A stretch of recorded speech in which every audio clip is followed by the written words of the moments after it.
Today we're going to be working on the Sago Palm. I'm going to be pruning and trimming the old leaves and leaving it again all pretty with the help of my husband. If you are wondering when should you prune your Sago Palm, aka Cycas Revoluta, the quick answer is depending on your planting zone. Pruning is best done after the new leaves have fully unfurled, although some articles say removing the bottom leaves will help the new layer of fronds to be activated.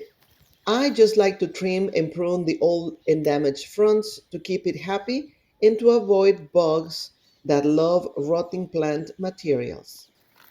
If you're enjoying this video, please share it with a planty friend. That would help the channel a lot and will help me so I can keep making more videos for you. As a very popular ornamental plant, the sago palm, which is not really a palm, requires specific attention to thrive. Proper pruning involves removing dead or yellowing fronds, especially after winter.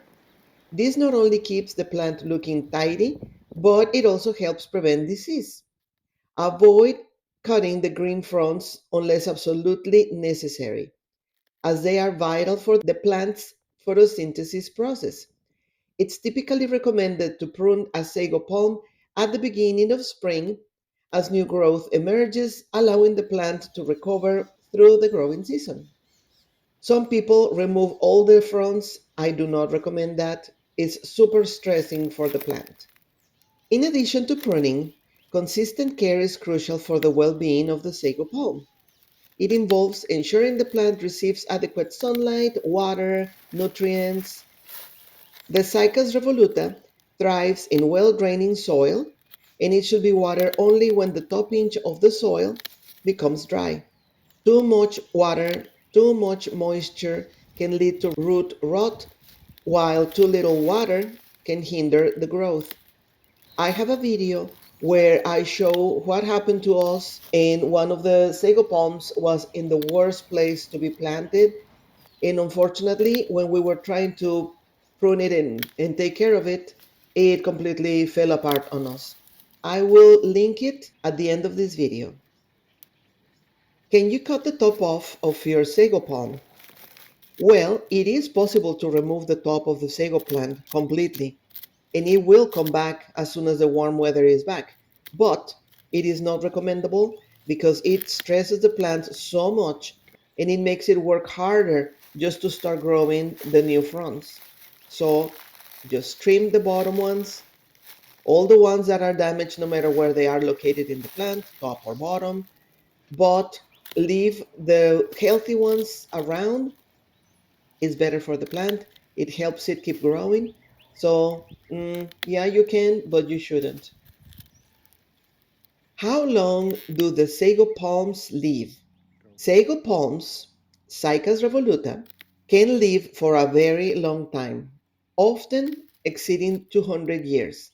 I have somebody leaving me a comment in one of the past videos that they have a specimen that has over 300 years certified. That is such a beautiful thing. I was very happy to read that comment. What are the signs of an unhealthy plant? We need to check our sago's health every season to catch a problem on time. Yellowing fronds can indicate nutrient deficiencies, improper watering, or other issues, while browning fronds may suggest pests or disease. If you see an unusual amount of bugs near it at the base of the plant, like roly-polies, you need to check the sago's trunk for holes, cuts, or any cavity, because if the bugs can get inside, they will definitely eat and destroy it. I have that video that I mentioned on how we sadly discovered that too late. To promote healthy foliage, consider fertilizing the plant once or twice a year with a balanced palm fertilizer. I will have a link in the description box if you want to see it.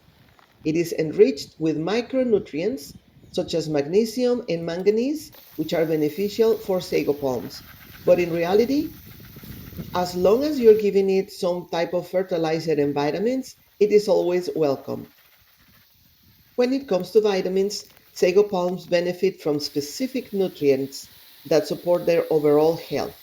Micronutrients like potassium, nitrogen, and phosphorus play critical roles in growth.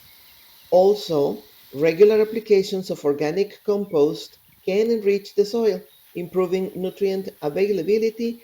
Only make sure that the water will go deep into the soil and not just pond around because that is a big no-no. They also like coffee and tea grounds. They can reach a height of 3 to 10 feet and showcasing a crown of feathery dark green leaves. Its trunk can grow to be quite thick with an impressive girth of up to 1.5 feet in maturity. This slow growing plant can live for several decades and in some cases can thrive for over centuries, allowing it to become a treasure heirloom in many gardens. These fascinating plants even produce seeds, which are encased in a vibrant orange covering. The female plant has the orange seed pods, and the male plant has a pod that grows either tall or drips towards one side, and it produces the pollen. So that's also very interesting because you can also grow it from removing the pups that grow at the base of an older plant. However, it is important to note that while the seeds are enticing, they are highly toxic if ingested, so you have to be very careful with pets and small children.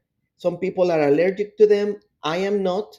That doesn't mean that people should not be careful around them. So when you see them, either leave them alone, but if they start falling, pick them up and put them away from children and pets. I still have one more sago palm to clean and to prune, but I'm waiting because a little bird left a nest in here. So we will be waiting a couple of weeks to prune it.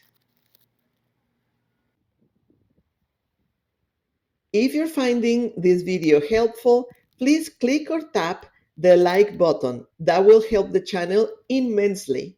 Thank you. I appreciate your support. And if you're new here, subscribe. This is the tiny sago that we transplanted over into the other flower bed 2 years ago. And as you see, it's looking beautiful and thriving. Watch the next playlist for more plants and gardening videos.